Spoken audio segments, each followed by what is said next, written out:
मुझको दे तू मिट जाने हम खुद से दिल मिल जाने। কি আবার তাড়াতাড়ি কল করলাম। কি এটা? কি ছবি আমার কিসের ছবি? Security guard. Security guard? তুমি সিকিউরিটি গার্ডে জব করো? তুমি আমাকে কি বলছো এতদিন? মিথ্যা কথা বলছো তুমি আমার সাথে। তোমার সাথে আমি এই জন্য রিলেশন করছিলাম। দিনের পর দিন তুমি আমার সাথে মিথ্যা কথা কেন বলছো? প্রতারক। শোনো, কি শুনবো তোমার কথা? আমি তোমার একটা কথা শুনতে চাই না।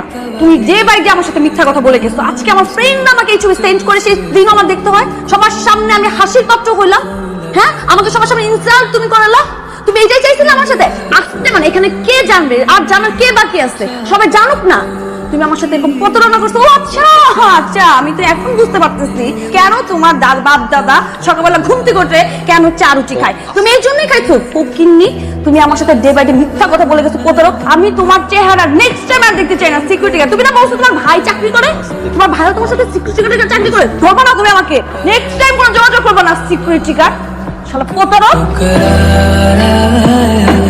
तुझ पे प्यार आया पहली কি রে, তুই মন খারাপ করে বসে আছিস কেন? কি করবো? তো আমার কেন জানি মনে হইতেছে ও ওই দিন কিছু একটা আমাকে বলতে চাইছিল, আর আমিও রাগের মাথায় কারো কথা শুনি না। সবার সামনে যেভাবে রেস্টুরেন্টের মধ্যে চিল্লাইছি, আমি রেস্টুরেন্টে তো ঢুকতে পারবো না। ওকে যে আবার আমি জিজ্ঞেস করবো, কিংবা ওই বা কি মনে করছে যেভাবে ইনসাল্ট করছি আমি ওকে সবার সামনে। কিন্তু কিছু একটা আমাকে বলতে চাইছিল। এত দিনের রিলেশন, কিছু হলো তো চিনি আমি ওকে। ও অনেক ডিফারেন্ট। আমার কাছে কেন জানি মনে হচ্ছে এর পেছনে दुआ भी लगे ना मुझे तवा भी लगे ना मुझे जब से। আমার আসলে ওভাবে ব্রেকআপ করাটা উচিত হয়নি। ফ্রেন্ডদের জন্য সবাই এমন ভাবে হাসি তামাশা করছিল আমাকে নিয়ে, তোমার ওই পিকচারটা নিয়ে খুব ইনসাল্ট ফিল হচ্ছিল। ঘুমাতে পারছিলাম না রাতে। আমি তোমাকে কিছু বলতে চাইনি, কিন্তু ওরা যেভাবে ধরলো আমাকে, তখন রাগের মাথায় তোমাকে এসে কথাগুলি বলতে হলো আমার। আসলে তোমাকে তখন বোঝা উচিত ছিল আমার। আমিও কি রাগের মাথায়, তুমি তো জানোই আমার রাগটা একটু বেশি। সরি। এখন এই বিয়েতে আমার কোনো আপত্তি নেই। কিন্তু আমার তো আপত্তি আছে। এই বিয়েটা তুমি করতে পারবো না। মানে? মানে আমার ভাই একজন সিকিউরিটি গার্ড। যদিও আমি এখন জব করি, তারপর যদি এখন আমার ভাই অসুস্থ হয়, আমি কিন্তু আবার প্রক্সি দিব। ও আরেকটা বিষয়, ওদিন কিন্তু আমি প্রক্সি দিয়েছিলাম, আমি সিকিউরিটি গার্ড ছিলাম না।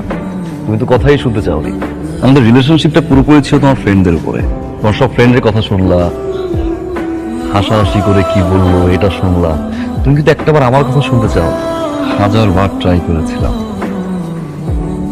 নিজের কথাগুলো বলতে, কিন্তু সুযোগ দেওনি। ফেসবুক থেকে শুরু করে হোয়াটসঅ্যাপ নাম্বার সবকিছু ব্লক করে রেখেছে। ভালো তো আমিও বসছিলাম, তাই না? তোমার যা খুশি তুমি বলে ব্রেকআপ করে ব্লক করে রেখে দিলে। আমার কথা কিন্তু শুনতে চাওনি। যাকে আমি ভালোবাসছি সে যখন জানতে পারলো যে আসলে আমি একজন সিকিউরিটি গার্ড, সে আমাকে ছেড়ে চলে গেল। হ্যাঁ, সেদিন হয়তো আমি সিকিউরিটি গার্ড ছিলাম না, কিন্তু আমার ভাই একজন সিকিউরিটি গার্ড। আর এটা নিয়ে মোটেও আমি লজ্জাবোধ করছি না, প্রাউড ফিল করছি যে আমি একজন সিকিউরিটি গার্ডের ভাই। যেই ভাই ছোটবেলা থেকে আমাকে এত কষ্ট করে বড় করেছে। আর যে সাকসেসফুল মানুষটা না আমি, এই মানুষটার পুরোটা অবদান কিন্তু আমার ভাইয়ের। আর নিজে একজন সিকিউরিটি গার্ডের ভাই হিসেবে পরিচয় আমার এখনো লজ্জা করা না, কোনদিন করবে না।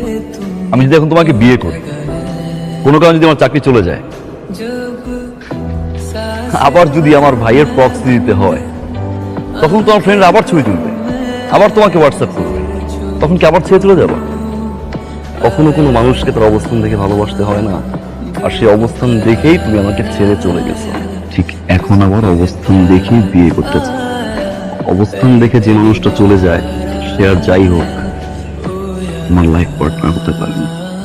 কিন্তু তোমাকে ভালোবেসেছিল, সারা জীবন ভালোবেসে যাবো।